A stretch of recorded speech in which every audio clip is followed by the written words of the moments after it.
अकबर का साला। अकबर बीरबल की कहानी। अकबर का साला हमेशा से ही बीरबल की जगह लेना चाहता था।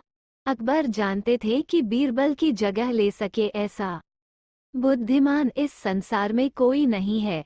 फिर भी जोरू के भाई को वह सीधी ना नहीं बोल सकते थे।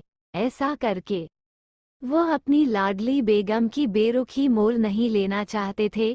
इसीलिए उन्होंने अपने साले साहब को एक कोयले से भरी बोरी दे दी और कहा कि जाओ और इसे हमारे राज्य के सबसे मक्कार और लालची सेठ दमड़ीलाल को बेचकर दिखाओ। अगर तुम ये काम कर गए तो तुम्हें बीरबल की जगह वजीर बना दूंगा।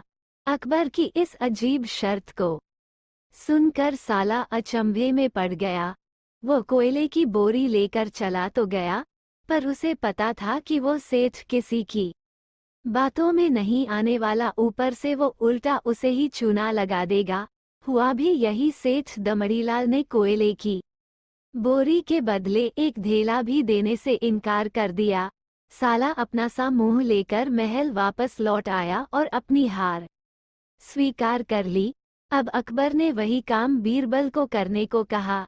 बीरबल कुछ सोचे और फिर बोले कि सेठ दमड़ीलाल जैसे मक्कार और लालची सेठ को ये कोयले की बोरी, क्या मैं सिर्फ कोयले का एक टुकड़ा ही 10,000 रुपये में बेच आऊंगा। ये बोलकर वह तुरंत वहां से रवाना हो गए। सबसे पहले उसने एक दर्जी के पास जाकर एक मखमली कुर्ता सिलवाया, हीरे मोती वाली मालाएं गले में डाली, महंगी जूती पहनी और कोयले को बारीक सुरमे जैसा पिसवा लिया। फिर उसने पिसे कोयले को एक सुरमे की छोटी चमकदार डिब्बी में भर लिया। इसके बाद बीरबल ने अपना भेष बदल लिया और एक मेहमान घर में रुककर इश्तिहार दे दिया कि बगदाद से बड़े शेख आए हैं जो करिश्माई सुरमा बेचते हैं, जिसे आंखों में लगाने से मरे हुए पूर्वज दिख जाते हैं, और यदि उन्होंने कहीं कोई धन गाड़ा है तो उसका पता बताते हैं। ये बात शहर में आग की तरह फैली। सेठ दमड़ीलाल को भी ये बात पता चली। उसने सोचा जरूर उसके पूर्वजों ने कहीं न कहीं धन गाड़ा होगा। उसने तुरंत शेख बने बीरबल से संपर्क किया और सुरमे की डिब्बी खरीदने की पेशकश की।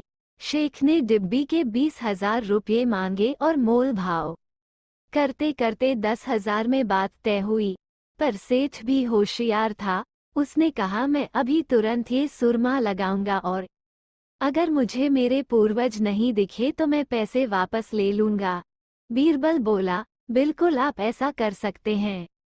चलिए शहर के चौराहे पर चलिए और वहां इसे जांच लीजिए। सुरमे का चमत्कार देखने के लिए भीड़ इकट्ठा हो गई। तब बीरबल ने ऊंची आवाज में कहा, ये सेठ अभी ये चमत्कारी सुरमा लगाएंगे और अगर ये उन्हीं की औलाद हैं जिन्हें ये अपना माँ बाप समझते हैं तो इन्हें इनके पूर्वज दिखाई देंगे और गड़े धन के बारे में बताएंगे। लेकिन अगर आपके माँ बाप में से किसी ने भी बेईमानी की होगी और आप उनकी असल औलाद नहीं होंगे तो आपको कुछ भी नहीं दिखेगा। और ऐसा कहते ही बीरबल ने सेठ की आंखों में सुरमा लगा दिया। फिर क्या था, सिर खुजाते हुए सेठ ने आंखें खोली। अब दिखना तो कुछ था नहीं, पर सेठ करे भी तो क्या करे।